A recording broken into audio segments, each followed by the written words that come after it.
Hello everyone, this is शगुन। आज हम पढ़ेंगे फॉरेस्ट का अगला टाइप जिसका नाम है मेडिटेरेनियन वेजिटेशन। थोड़ा सा नाम थोड़ा सा अजीब है लेकिन फॉरेस्ट अच्छे हैं। क्या होता है मेडिटेरेनियन वेजिटेशन? देखो, मैंने ट्रॉपिकल जोन के फॉरेस्ट बताए हैं, टेम्परेट जोन के फॉरेस्ट बताए हैं और अब हम बात करते हैं मेडिटेरेनियन। अब इसको समझने से पहले ये पता तो हो कि आखिर ये फॉरेस्ट कहाँ होते हैं। अब ये कोई और भी जोन है क्या? ये ऐसा तो नहीं है कि पोलर जोन में ये होते हैं, नहीं। पोलर यानी कि जहाँ पर बर्फ़ होती है बहुत ज़्यादा, एकदम नॉर्थ पोल साउथ पोल, नहीं, तो वहाँ पर ये नहीं होते हैं। तो होते कहाँ हैं ये वेजिटेशन? कहाँ होता है? तो ये वेजिटेशन होता है मेडिटेरेनियन सी के आसपास के कॉन्टिनेंट्स में। कौन कौन से? यूरोप, अफ्रीका और एशिया। यूरोप, अफ्रीका और एशिया, जहाँ कहीं भी ये सी है उसके आसपास के इलाकों में ये फॉरेस्ट देखने को मिलते हैं। और ज़रूरी नहीं है कि इन्हीं के आसपास, थोड़ा सा इनसे थोड़ा दूरी पर भी मिल जाएंगे तो कोई अपराध नहीं हो जाएगा, फ़र्क नहीं पड़ता उससे ज़्यादा। जो मेन रीज़न था वो बता दिया। पहला पॉइंट क्या है, ध्यान से सुनो, देखो और पढ़ो। The east and north east margin of the continents are covered by temperate evergreen and deciduous forest. ये क्या बात हो गई?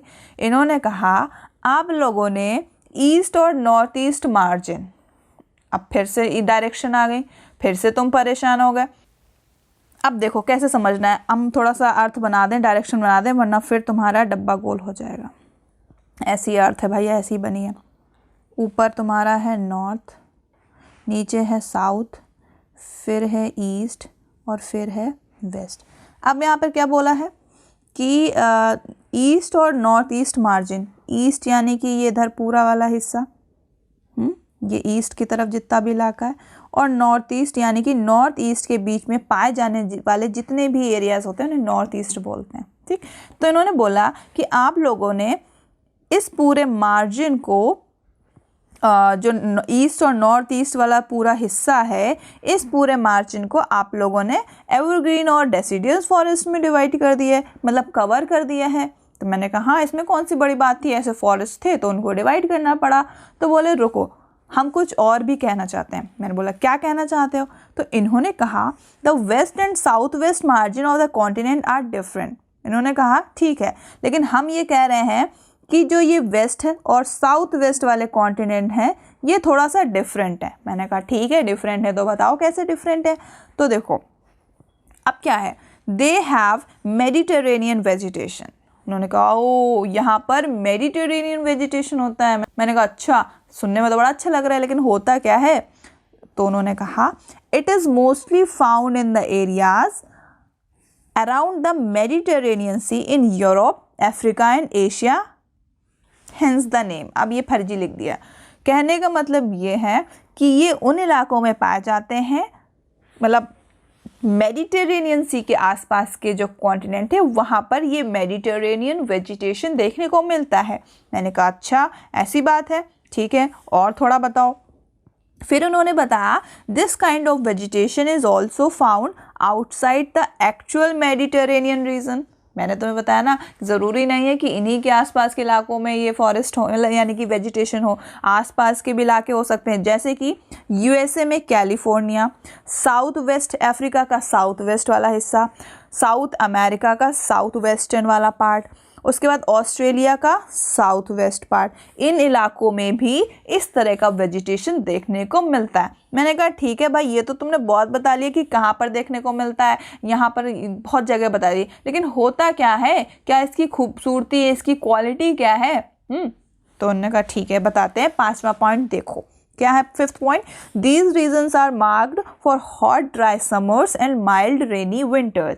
ये वो इलाके होते हैं जहाँ पे समर्स बहुत हॉट और ड्राई होते हैं और यहाँ पर माइल्ड रेनी विंटर्स होते हैं, यानी कि बहुत हल्के और बारिश वाली सर्दियाँ होती। मैंने कहा ओ हो ऐसी बात है? उनका हाँ ऐसी ही बात है।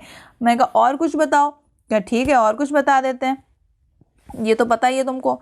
और इन्होंने कहा कि ये जो मेडिटेरेनियन वेजिटेशन है, यहाँ पर जो कल्टीवेशन होता है वो सिट्रस फ्रूट का होता है। मैंने कहा ओ अच्छा, जैसे कि लेमन, ऑरेंजेस। बोले हाँ यही ऑरेंजेस, फिग्स ऑलिव, ऑलिव से याद आया जो हम बड़ा वाला पिज़्ज़ा खाते हैं ना, उसमें ब्लैक ब्लैक ऑलिव, हालांकि वो दिखने में अच्छी होती है, खाने में अच्छी नहीं होती हैं। Olive and grapes are commonly cultivated here because people have removed the natural vegetation in order to cultivate what they want to. Mediterranean vegetation में ये सिट्रस फ्रूट्स का कल्टीवेशन होता है, जैसे कि ऑरेंजेस, फिग्स, ऑलिव, ग्रेप्स, ये सब कुछ। और यहाँ पर जो नेचुरल वेजिटेशन था वो लोग नहीं होता है, लोगों ने हटा दिया। क्यों? क्योंकि उनको इस तरह की खेती करनी थी, उनको सिट्रस फ्रूट का कल्टीवेशन इन एरियाज़ में करना था, इसलिए वहाँ पर के जो भी जंगल वंगल थे, जो भी पेड़ पौधे थे, वो सब काट दिए और लैंड को एकदम फ्लैट कर लिया। ठीक है, और यहाँ पर यही वजह है कि यहाँ पर कोई भी वाइल्ड लाइफ नहीं होती हैं। वाइल्ड लाइफ तो वहाँ होगी ना, जानवर तो वहाँ होंगे ना जहाँ पर ज़्यादा पेड़ पौधे होंगे, जंगल होगा। ये तो जंगल नहीं है, ये तो मेडिटेरेनियन वेजिटेशन है, जहाँ पर इलाका डिफरेंट है, जहाँ पर कल्टीवेशन होता है। ठीक, तो ये बात थी किसकी? मेडिटेरेनियन वेजिटेशन की। समझ में आया क्या होता है मेडिटेरेनियन वेजिटेशन? तो अगर समझ में आया तो बहुत अच्छी बात है। फिर हम नेक्स्ट क्लास में जंगलों का आखिरी टाइप देखेंगे, कॉनिफेरस फॉरेस्ट। ठीक, और अगर आज की क्लास अच्छी लगी हो, समझ में आई हो, तो थम्स अप करो, कमेंट करो, चैनल को सब्सक्राइब करो। फिर मिलते हैं अगली क्लास में, तब तक के लिए गुड बाय।